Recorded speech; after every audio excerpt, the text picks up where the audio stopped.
ना डीजे, ना बँड बाजा, ना फटाके, ना आतषबाजी, ना घोडे, ना रथ, ना सवारी, ना सजवलेली गाडी, ना डामडौल, ना गोंगाट, ना प्रदूषण, ना दंदनाट. एका सुरात, एका तालात, टाळ मृदुंगाच्या नादात मुखी हरिनामाचा गजर करीत लग्नाच्या बोहल्यावर चढले वधू आणि वर. होय, हे खरंय. ही बातमी एकादशीच्या शुभमुहूर्तावर कुरुंदवाडीतील पांडुरंग मंगल कार्यालयात पार पडलेल्या संकपाळ सूर्यवंशी परिवाराच्या शुभविवाह सोहळ्याची.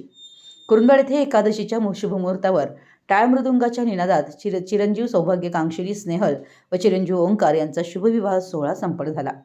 आधुनिकतेच्या युगात डीजे, डान्स आणि भपकेबाजपणाला फाटा देत कुरुंदवाड येथे एकादशीच्या शुभमुहूर्तावर एक आगळा वेगळा आदर्श विवाह सोहळा पार पडला. आलास तालुका शिरोळ येथील महादेव सूर्यवंशी यांची सुकन्या स्नेहल आणि घोसरवाड येथील गुरुनाथ संकपाळ यांचे चिरंजीव ओंकार यांचा शुभविवाह संपूर्ण पारंपरिक भक्तिमय वातावरणात आणि टाळ मृदुंगाच्या गजरात संपन्न झाला. या अनोख्या विवाहाची संपूर्ण परिसरात कौतुकासह मोठी चर्चा आहे. एकादशीच्या पवित्र दिवसाचं औचित्य साधून संपूर्ण विवाह मंडप हरिनाम, गजर आणि विठू माऊलीच्या जयघोषानं दुमदुमून गेला होता. लग्नकार्यात बँड बाजाऐवजी केवळ टाळ आणि मृदुंगाचे मंगलमयी सूर, पारंपरिक मंगलाष्टकं घुमली. संतांच्या अभंगांच्या सुरावलीत आणि वारकरी पद्धतीनुसार वधूवरांनी विवाह मंडपात आगमन केलं. टाळ मृदुंगाच्या निनादात वधूवरासह त्यांच्या आईवडिलांनी फुगडीचा फेरा धरला.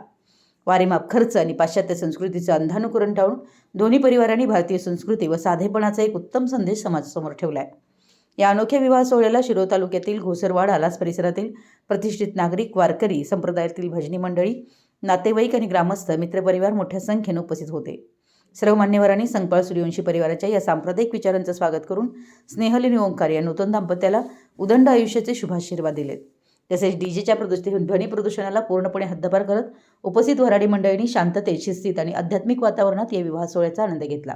आजच्या आधुनिक युगात तरुण पिढीसमोर हा विवाह एक नवा आणि अनुकरणीय आदर्श घेण्यासारखा ठरलाय.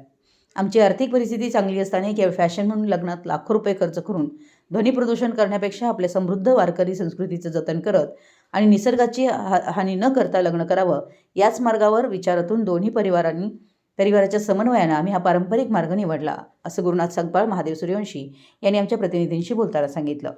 कुरुंदवाड प्रतिनिधी, मराठी यस न्यूज.